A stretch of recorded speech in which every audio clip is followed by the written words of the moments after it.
Doctor صاحب chairman Tehreek Insaf کے خلاف کارروائی ہو سکتی ہے آفیشل سیکرٹ ایکٹ کے تحت؟ دیکھیے کارروائی کا ڈیپینڈ جو ہے وہ سائفر پہ نہیں کرتا.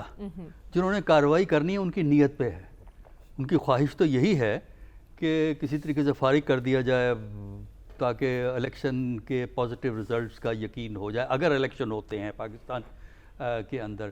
میرے نزدیک پاکستان کی سیاست کی بدقسمتی یہ ہے کہ ہم ماضی کی لڑائیوں میں کھوئے رہتے ہیں. جو اس وقت کے اصل مسئلے ہیں ان پہ ہم توجہ نہیں دے سکتے، اور بلکہ یہ سائفر کا قصہ شروع ہی اسی لیے ہوا ہے تاکہ اصل جو مسئلے غربت، افلاس کے مسئلے ہیں، قیمتوں کے مسئلے ہیں، ضروری چیزیں بازار میں خریدیں جا کے پھر آپ کو پتہ لگتا ہے جو کچھ ہو رہا ہے، اس طرف توجہ نہ ہو، بس یہ سائفر کے آگے پیچھے ہم گھومتے پھرتے رہیں. دیکھیے ماضی میں کبھی مستقبل نہیں آپ کو ملا کرتا. مستقبل اگر آپ نے اپنے مستقبل کو محفوظ کرنا ہے تو حال کے مسئلے حل کیجئے. اگر آپ ماضی میں بحث میں پڑھ کے اس سے مستقبل نکالیں گے آپ کو کبھی سیکیور مستقبل نہیں ملے گا. اس فکرے پر ذرا غور کر لیجئے گا.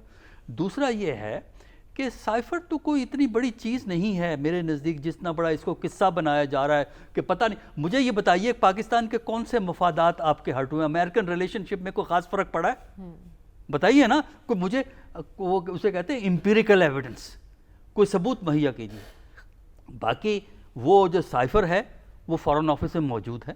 دیکھیں سائفر کا طریقہ یہ ہے، یہ میسیجز ایمبیسیز اپنے انفارمیشن تو بھیجتی رہتی ہیں. یہ کوڈڈ میسیج ہوتا ہے. کوڈڈ میسیج ایک مخصوص جگہ فارن آفس میں آتا ہے اور وہاں ایک عملہ ہوتا ہے اس کو ڈی کوڈ کرتا ہے، یعنی اس کو عام انگریزی میں کنورٹ کرتا ہے. پھر وہ جو کوڈڈ میسیج ڈی کوڈ ہو گیا ہوتا ہے وہ فارن سیکرٹری کو جاتا ہے.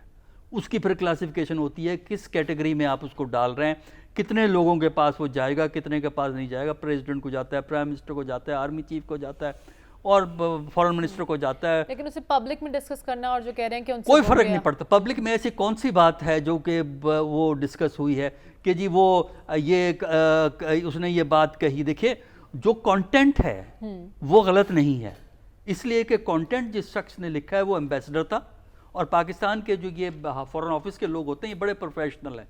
جو اچھا وہ جو پاکستان کا اس وقت ایمبیسڈر تھا نا وہ اس وقت فارن سیکرٹری ہے، یعنی اس وقت فارن سیکرٹری ہے. لہٰذا ایک پروفیشنل آدمی نے کانٹینٹ کے ان کے نمائندے نے یہ بات کہی کہ ہمیں یہ بات ایکسیپٹیبل نہیں ہے. کانٹینٹ صحیح ہے.